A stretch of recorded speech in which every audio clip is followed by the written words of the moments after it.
Hello everyone. ये मेरा channel है नेफली बाटा 2021। आप सबका स्वागत है मेरे चैनल पे। और ये मेरा फर्स्ट स्टडी व्लॉग है। और मैं आपको बता दूं कि ये बहुत पुरानी वीडियो है, मतलब बहुत नहीं, साल भर पुरानी वीडियो है। तो मैं बहुत लेट उठी थी, तो मैंने उस दिन शूट किया था। तो सबसे पहले मैंने अपना टू डू बनाया कि मुझे क्या क्या करना है, क्योंकि मैं अपना दिन पढ़ाई का शुरू करने वाली थी 2 बजे से। एक्चुअली मैं अकेली थी और रात भर मुझे नींद नहीं आई अकेले रहने के कारण, तो लेट हो गया उठने में। तो सबसे पहले तो मैंने सीआरपीसी का रिवीजन शुरू किया है। ऐसा ही टोल्ड यू कि ये पहले की व्लॉग है, तो भी बीएनएसएस नहीं पढ़ रही हूँ, मैं सीआरपीसी पढ़ रही हूँ। तो मैंने बहुत कुछ पढ़ लिया था सीआरपीसी में, एक दिन पूरा रिवीजन के लिए तो बहुत लंबा चौड़ा रिवीजन सेशन चल रहा है मेरा अभी। और मैंने ये टाइम लैप्स में वीडियो बनाई है, क्योंकि एल्स बस मुझे अकेलेपन को काटने के लिए मैंने वीडियो शूट किया। लेट्स सी कि कैसा रहता है इसका रिज़ल्ट। तो पता है, ये अब मैं दूसरे रूम में आ गई हूँ, क्योंकि मेरा फ्लैट है पूरा। 1 घंटा पढ़ने के बाद मैं दूसरे रूम में आ गई। जगह चेंज करने से क्या होता है, बोर्डम फील नहीं होती है। और मैं ना प्रैक्टिस करती हूँ सेक्शंस लेके, आप सभी करते होगे नो डाउट। तो अगर मुझे ज़रूरत पड़ती है तो मैं देख भी लेती हूँ बीच बीच में, क्योंकि देखने से भी याद रहता है। मानो मुझे याद है कि यार मैंने इतने याद किए थे, एक कौन सा था जो मैंने नहीं याद किया था, तो वो मैं उसे पलट के देख लेती हूँ। और रिविज़न करना पता है बहुत इंपॉर्टेंट है। प्रैक्टिस जितना करोगे उतना आपको सेक्शंस याद रहेगा। ये बहुत प्रो टिप है। मतलब लोग जनरली बुक्स पढ़ते रहते हैं। कॉन्सेप्ट तो पढ़ना ही पढ़ना है, क्योंकि क्वेश्चंस उसमें से भी बनते हैं। और आजकल आपने देखा होगा डायरेक्ट क्वेश्चन कितने बनते हैं। तो अब टाइम हो चुका है लंच का, जो कि मैं खुद ही बनाया था। तो अब मैं बस दाल में तड़का लगाना रह गया था। और ये देखो, मैंने सोचा चलो वीडियो इसकी ही बना लेते हैं। तो दाल में तड़का बना रही हूँ, और एक हाथ से मैंने फ़ोन पकड़ रहा था, इस वजह से इसमें जो तड़का है ज़ीरा वो जल गया है। बट कोई नहीं, सह लेंगी थोड़ा। एंड अब बस सिंपल सा अपना एज पेरेंट्स का खाना है, दाल चावल एंड कोई सी भी एक सब्ज़ी। ज़्यादा नहीं खा सकते, क्योंकि तो जैसा कि मैंने बताया, मैं बहुत अकेली थी, तो मैंने यहाँ पे खाना बनाया।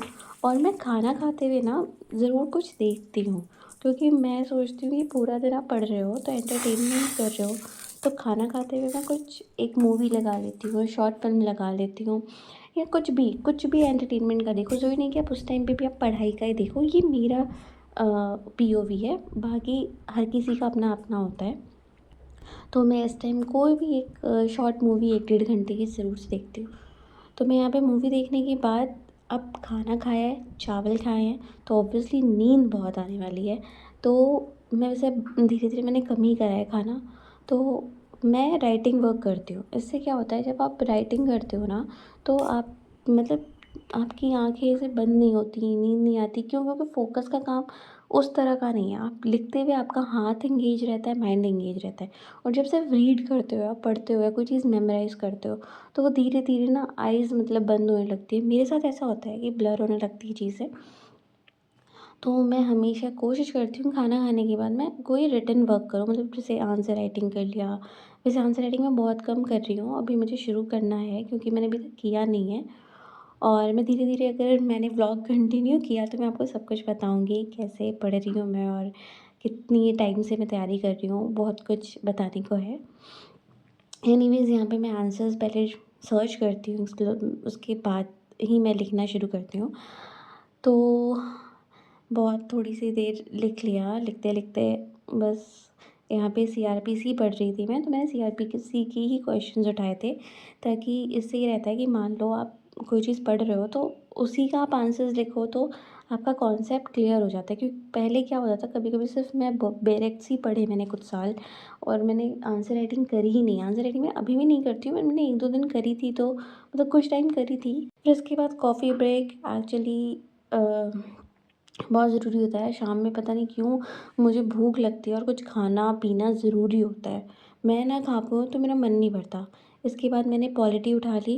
तो पॉलिटी में यार देखो, अपन जो लॉ वाले हैं ना, जुडिशरी वाले, वो शायद कॉन्स्टिट्यूशन और पॉलिटी बहुत कम पढ़ते हैं, क्योंकि एक्चुअली तो फर्स्ट सेम से शुरू हो जाता है हमारे कॉलेजेस में। तो सबको मतलब बहुत क्लियर रहता है।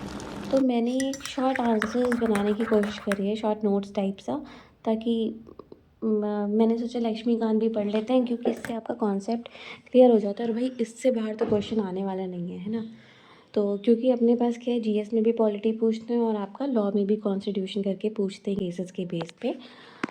इसमें क्या है, इसमें आपका सिर्फ जो कॉन्सेप्चुअल अंडरस्टैंडिंग के लिए एम लक्ष्मीकांत अच्छी होती है। अगर आपके पास टाइम है तो आप इसे ज़रूर पढ़ना, क्योंकि मैंने भी पढ़ा था। और ये शॉर्ट नोट्स मैंने बस सिर्फ बहुत बेसिक चीज़ों के बनाए थे, बाकी और किसी के नहीं बनाए, ट्रस्ट मी। तो उसी दिन मैंने वीडियो शूट करा था, क्योंकि मुझे शौक चढ़ा था इसका। और आज ना अभी क्या है कि काफ़ी टाइम से वैकेंसीज़ आ नहीं रही हैं। आपको भी पता है जैसे कि जुडिशरी का वैकेंसी कितना डिले हो रहा है। हमें ये भी नहीं पता कि कोई कैलेंडर है जिसमें हमें पता चले जुडिशरी का एग्ज़ाम आने वाला है या नहीं आने वाला है। यूट्यूब पे तो बहुत सारी न्यूज़ है कि अपकमिंग वैकेंसीज़, ये बी रेडी फॉर दैट। ऐसा यार बिल्कुल नहीं होता जब तक कि आपको आयोग से कोई न्यूज़ नहीं आ जाए ना। Don't trust anybody. लेकिन हाँ, बी प्रिपेयर, क्योंकि हमारी वैकेंसी साल भर पहले अनाउंस नहीं होती, महीने भर पहले होती है और एग्ज़ाम हो जाता है। सो बाय, टेक केयर।